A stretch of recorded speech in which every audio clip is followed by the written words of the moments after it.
যেদিকে চোখ যায় যেন হলুদের ক্যানভাস।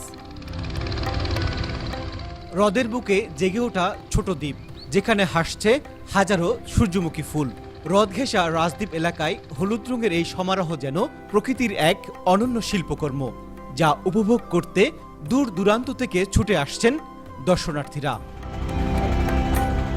প্রতীত ও কম উৎপাদনশীল জমিতে সূর্যমুখীর চাষ করে এই সফলতা পেয়েছেন রাঙ্গামাটির মিথুকো দেওয়ান। নিয়মিত পরিচর্যায় বাড়ি 2, বাড়ি 3 ও হাইসান জাতের সূর্যমুখী ফুলে ভরে উঠেছে তার বাগান। এটা আসলে আমাদের পতিত জমি ছিল। এই বাগানটা করার উদ্দেশ্য হলো আমাদের পারিবারিক তেলের চাহিদা মেটানোর জন্য। যখন থেকে এই সূর্যমুখী ফুল ফোটা শুরু হয়েছে, তখন লোকজনের চোখে আসার পর লোকজন আসা শুরু করলো। নিজস্ব তেলের চাহিদা পূরণের জন্য সূর্যমুখী ফুলের চাষ করলেও বাগানে ঘুরতে আসা দর্শনার্থীদের কাছ থেকে পাচ্ছেন বাড়তি আয়। এখন হচ্ছে সূর্যমুখী সিজন, সূর্যমুখী ফুটেছে, খুব ভালো লাগছে। প্রত্যেক বছর হচ্ছে কুতুবচড়িতে যাই, ওখানে যে বাগানটা আছে ওখানে। তো এইবার হচ্ছে প্রথম যেহেতু এখানে করেছে, আমাদের বাসা এখানে কলেজ গেটে, তো সেই সূত্রে আসা আর কি।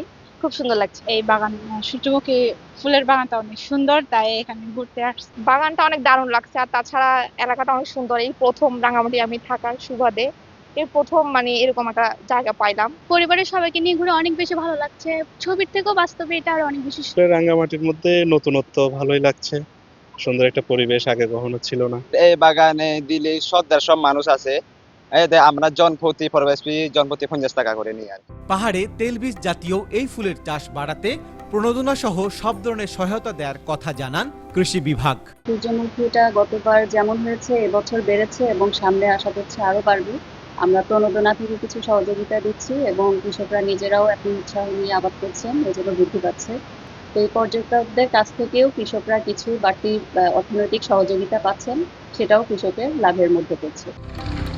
কৃষি বিভাগের তথ্যমতে জেলায় এবছর প্রায় 70 হেক্টর জমিতে সূর্যমুখী ফুলের চাষাবাদ হয়েছে।